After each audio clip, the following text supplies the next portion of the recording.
നമസ്കാരം സുഹൃത്തുക്കളെ. ഇന്നത്തെ വീഡിയോയിൽ നമുക്ക് പ്രാണായാമത്തിന്റെ ആദ്യ പടികളെക്കുറിച്ച് പഠിക്കാം.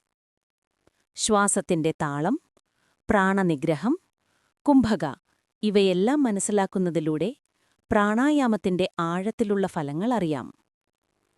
പ്രാണായാമത്തിലെ ആദ്യ പടി ശ്വാസത്തിന്റെ താളത്തിൽ ട്യൂൺ ചെയ്യുക എന്നതാണ്.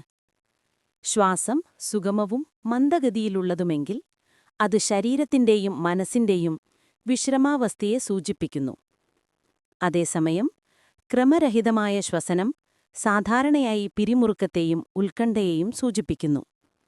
ഉദാഹരണത്തിന്, ഉത്കണ്ഠയിൽ ശ്വാസം വേഗത്തിൽ, ആഴം കുറഞ്ഞ രീതിയിൽ നടക്കും. കോപത്തിൽ ശ്വാസം ഹ്രസ്വവും ശക്തവുമാകും. ദുഃഖത്തിൽ ശ്വാസം താളം തെറ്റും. ചിലപ്പോൾ ശ്വാസം മുട്ടലുമുണ്ടാകും. വിഷാദത്തിൽ നെടുവീർപ്പുകളാണ് സാധാരണം. അതുകൊണ്ടുതന്നെ ശ്വാസത്തിന്റെ ക്രമീകരണം നമ്മുടെ മാനസിക ശാരീരിക ആരോഗ്യത്തിനും അത്യന്തം പ്രധാനമാണ്. സാങ്കേതികമായി പറഞ്ഞാൽ, പ്രാരംഭ ശ്വസനരീതികൾ പ്രാണായാമമല്ല, അത് പ്രാണനിഗ്രഹമാണ്. ഇവിടെ ഒരാൾ ശ്വാസത്തെയും പ്രാണനെയും നിയന്ത്രിക്കാൻ തുടങ്ങുന്നു. പ്രാണങ്ങളുടെ മേൽ നിയന്ത്രണം ലഭിക്കുമ്പോൾ അവ ചക്രങ്ങളിലെ തടസ്സങ്ങളെ നീക്കി പ്രാണത്തിന്റെ പ്രവാഹം സുതാര്യമാക്കുന്നു. ഇത് കുണ്ടലിനി ഉണർവിലേക്കുള്ള വഴിയാണ് തുറക്കുന്നത്. അമൃതാനന്ദ ഉപനിഷത്ത് പറയുന്നതുപോലെ, പർവ്വതധാതുക്കളുടെ മാലിന്യങ്ങൾ തീകൊണ്ട് കത്തുന്നതുപോലെ ഇന്ദ്രിയങ്ങൾ മൂലമുണ്ടാകുന്ന കറകൾ പ്രാണനിയന്ത്രണത്തിലൂടെ ദഹിക്കുന്നു. പ്രാണനിഗ്രഹത്തിന്റെ ഫലമെന്താ? ശരീരത്തിൽ ഉന്മേഷവും ലഘുത്വവും, മനസ്സിൽ ശാന്തിയും വിശ്രമവും. യഥാർത്ഥ പ്രാണായാമം കംഭക ആണ്, ശ്വസനം നിലനിർത്തുന്ന ഘട്ടം. പൂരകം, രേചകം എന്നിവയുടെ പരിശീലനം കംഭകയെ കൈവരിക്കാൻ സഹായിക്കുന്നു.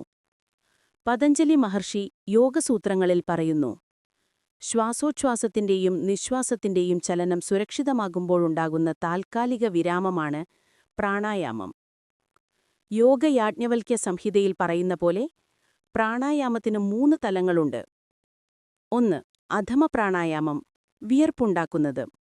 2. മധ്യമ പ്രാണായാമം, വിയർപ്പിനൊപ്പം വിറയലുകളും ഉണ്ടാകുന്നത്. 3. ഉത്തമ പ്രാണായാമം, ഇവിടെ പോലും ലെവിറ്റേഷൻ വരെ സാധ്യമാക്കുന്നത്. കംഭക ആദ്യം ബുദ്ധിമുട്ടായി തോന്നും, പക്ഷേ ചിട്ടയായ പരിശീലനത്തിലൂടെ അത് സുഗമവും ദൈർഘ്യമേറിയതുമായ അനുഭവമായി മാറും. പ്രാണായാമത്തിന്റെ പൂർണ്ണശേഷി അനുഭവിക്കാൻ ക്രമാനുഗതമായ പരിശീലനം അത്യാവശ്യമാണ്. അങ്ങനെ സുഹൃത്തുക്കളെ, ശ്വാസത്തിന്റെ താളം തിരിച്ചറിയുന്നതിൽ നിന്ന് ആരംഭിച്ച് പ്രാണനിഗ്രഹത്തിലൂടെ കടന്ന് അവസാനം കുംഭകത്തിലെത്തുന്നതാണ് പ്രാണായാമത്തിന്റെ ആദ്യ പടികൾ. ഈ വീഡിയോയിൽ പറഞ്ഞ കാര്യങ്ങൾ പതിവായി അഭ്യസിച്ചാൽ നിങ്ങളുടെ ശരീരത്തിലും മനസ്സിലും വലിയ മാറ്റം അനുഭവിക്കാനാകും. അടുത്ത വീഡിയോയിൽ നാം പ്രാണായാമത്തിന്റെ മെക്കാനിക്സിനെ കൂടുതൽ ആഴത്തിൽ പഠിക്കാം. അതിനായി ചാനലിൽ സബ്സ്ക്രൈബ് ചെയ്യാനും ഈ വീഡിയോ ഇഷ്ടമായെങ്കിൽ ലൈക്ക് ചെയ്ത് ഷെയർ ചെയ്യാനും മറക്കരുതേ.